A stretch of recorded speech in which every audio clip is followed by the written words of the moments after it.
So I'm going to now do some calculations because mathematics was not reserved for Minister Clark. So I'm going to do some calculation myself. Yeah, the algorithms were not reserved for Minister Clark. I'm going to use facts. So February 2022, let us say you spent $40,000 worth of taxable groceries before, untaxable groceries in 2022. Now, I make sure I put taxable groceries because I had to prepare for Senator Samuda, because he will say there is some food item that don't have taxes. So I'm saying this 40,000 is on food items that have taxes. Good? Good. The tax rate, Senator Bunting, is 15%. And the tax paid per month on this $40,000, therefore, is $6,000. Total tax paid for the year would be $72,000. Now let us look at what that same reality is February 2023. Food inflation. Now we can't use total inflation because I made it clear that this was on food. Right. And remember, about 3 years ago, I warned that there were some within certain income brackets that the entire basket didn't apply to because they only almost eat food. So sometime when the general inflation is at 9 or 6 or 5, the food inflation is they can't feed themselves. So the food inflation was actually based on starting at this point now in February 11, and I use February because the budget come in March, 11.3%.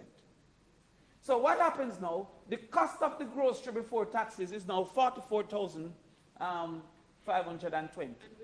The tax rate remains the same, 15%. And so now this person pays 6,678. The total tax paid on food for the year is now 80,136, an increase in taxes paid of 11.3%. So while there is no new taxes, there is additional taxes, and the person at the micro is paying more taxes, therefore is feeling a greater pressure, especially if this person has not received a salary increase. Or the teacher. Right. Right. But the person also at the micro is a child. And the child don't earn income. But still their consumption is taxed. So therefore, when you say that the general increase can be based on multiple things, that is true. One of the things is that each individual, based on inflationary pressures, is being asked to pay more taxes at the micro.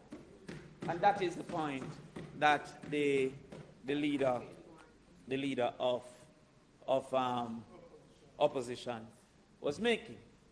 It's important that we understand that, because in any other entity or industry or business, if you pay more, you should expect and demand more.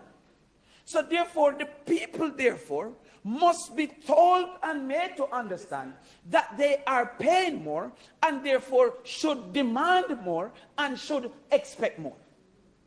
So if I go to a restaurant, last week is 3,000 and this week is 5,000, I want something else. Is it a better service or better food or better environment? There must be something within the space that there must be something in the space that I am getting more for what I am paying. And that's why I'm happy that you established from the start that what this is the people's cost for the government services. And the people's cost has increased. Now there has been more activity, and that's one portion of the increase. There has not been no rate increase, so therefore that's why I can't say no new taxes. But there has been more taxes. So you should say, it is true. So you bowl the ball that you bowl, no new taxes. But you can never say no more taxes, because more taxes have come onto the people. So, yeah. And the people are paying more. And the basis of that differentiation is that the payer should demand more for what he is paying. And they should demand more too, Because the business is a micro entity, just like the person. So the business, like some business where don't have access to sewage and have to be paying people for draw the sewage as a factory, should be demanding sewage if they're paying more.